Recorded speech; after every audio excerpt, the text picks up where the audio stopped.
Hello दोस्तों, subscribe कीजिए engineers basket channel को और बेल आइकन दबाइए इस चैनल से रिलेटेड सारे अपडेट्स पाने के लिए। अब आता है हमारा रिलेशनल कॉन्स्ट्रेंट्स। कॉन्स्ट्रेंट्स का मतलब क्या है यहाँ पे? कॉन्स्ट्रेंट्स हमारा हुआ रेस्ट्रिक्शंस,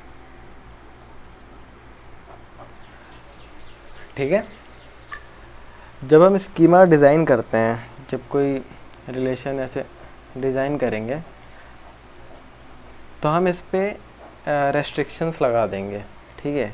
रेस्ट्रिक्शंस किस टाइप की होंगी जो हम लगाएंगे? सपोज़ हमें कैसे एट्रीब्यूट्स चाहिए, हमें कैसे डोमेन चाहिए, क्या वैल्यू होनी चाहिए पर्टिकुलर किसी एट्रीब्यूट की, मतलब डोमेन की, समझ रहे हो? मतलब अगर इंट है तो इंट ही होना चाहिए और कैरेक्टर है तो कैरेक्टर ही होना चाहिए, उसके अलावा कुछ नहीं होना चाहिए। तो ये रेस्ट्रिक्शंस मतलब आ गई। अगर ये रेस्ट्रिक्शंस हम फॉलो ना करें तो वो डेटाबेस में डेटा स्टोर होगा ही नहीं, ठीक है। तो हमें अगर डेटा अपना स्टोर करना है डेटाबेस में, रिलेशनल डेटाबेस में, तो हमें उस रिस्ट्रिक्शंस के अकॉर्डिंग चलना पड़ेगा, उस कॉन्स्टेंट्स के अकॉर्डिंग चलना पड़ेगा, ठीक है। अगर हमें डेटा अपना स्टोर कराना है तो रेस्ट्रिक्शंस फॉलो करने पड़ेंगे। एट्रीब्यूट्स के अलावा कैसा उनका डिज़ाइन लेवल होगा, ठीक है, कितनी उसकी कैपेसिटी होगी, कितना डेटा स्टोर करेगा, ये सब वगैरह वगैरह। यह एक लिमिटेड डेटा बनाने के लिए तो रेस्ट्रिक्शंस हमें फॉलो करने पड़ेंगे, ठीक है। ये जो फैसिलिटी थी वो ईआर मॉडल में नहीं थी, ठीक है।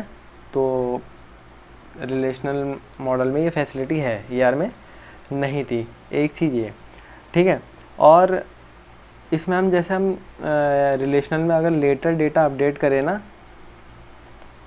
लेटर डेटा अगर अपडेट करें तो ये जो हमारे रेस्ट्रिक्शंस थे वो उस टाइम भी वैलिड रहेंगे, ठीक है। मतलब ऐसा नहीं कि अगर हम लेटर जाके अपडेट करते हैं डेटा, जैसे इंसर्ट, अपडेट या डिलीट जो भी हम करते हैं, तो ऐसा नहीं कि रेस्ट्रिक्शन उस टाइम हट जाएंगे, वो उस टाइम भी रहेंगे, ठीक है। तो ये बात ध्यान रखना। हम जो रिलेशन को है हमेशा एक फ्लैट फाइल स्ट्रक्चर की तरह लेते हैं, ठीक है। फ्लैट फाइल के स्ट्रक्चर का मतलब ये है कि जैसे सपोज़ हमारे पास एक रिलेशन है, स्टूडेंट नंबर हो गया, नेम हो गया, तो ये तो चलेगा स्टूडेंट नंबर, ठीक है, क्योंकि ये हमारा फर्दर डिवाइड नहीं कर सकते हैं हम इसे नंबर को, लेकिन नेम को हम फर्दर डिवाइड कर सकते हैं, ठीक है। ये हमेशा एटॉमिक होना चाहिए, मतलब छोटे से छोटे में इसको तोड़ के डालो। जैसे नेम जो है हमारा, ये कंपोजिट हो गया, समझ रहे हो मतलब। और अगर हम इसको तोड़ेंगे तो हमारा आएगा first name, middle name and last name. तो इसे हम सिंपल एट्रीब्यूट में कन्वर्ट करेंगे।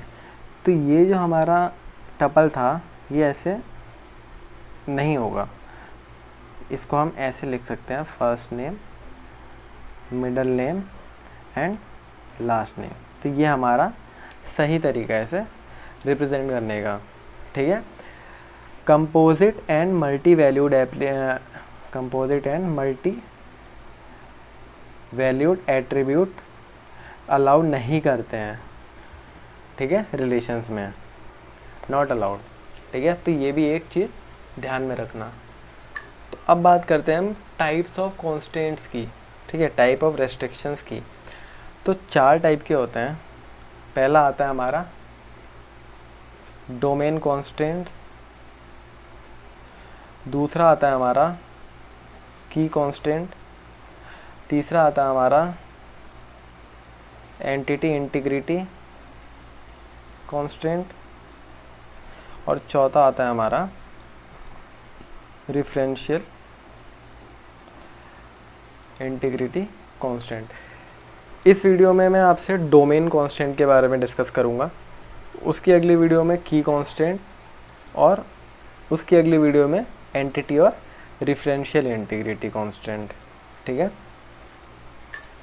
ऊपर मैंने जो आपसे डिस्कस करा ये कि रिलेशन में एटॉमिक वैल्यू होनी चाहिए, जो हमारी कंपोजिट और मल्टी वैल्यूड एट्रीब्यूट नहीं होना चाहिए, ठीक है।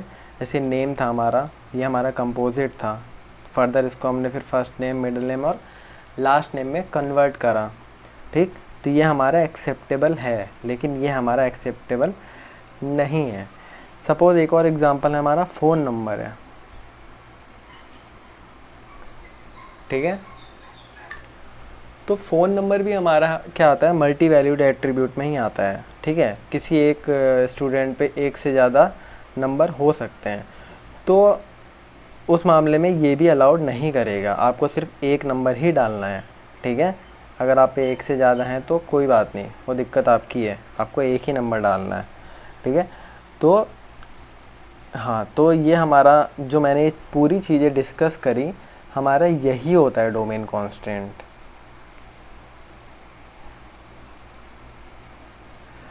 ठीक है, तो एक बार रिवीजन करते हैं कि क्या था हमारा ये डोमेन कांस्टेंट। डोमेन कांस्टेंट में क्या होता है, हमारा एटॉमिक वैल्यू होनी चाहिए। एटॉमिक वैल्यू का मतलब स्मॉलेस्ट वैल्यू पॉसिबल, ठीक है।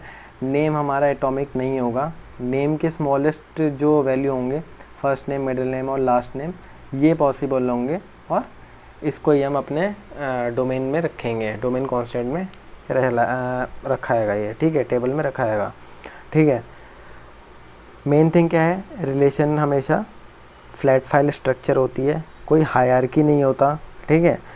सिंपल एट्रीब्यूट को अलाउ करता है, ठीक है, कंपोजिट वैल्यू अलाउ नहीं करता है, ठीक है। तो ये हमारा था डोमेन कांस्टेंट, ठीक है। अब देखेंगे हम कि की कांस्टेंट क्या होता है, ठीक है।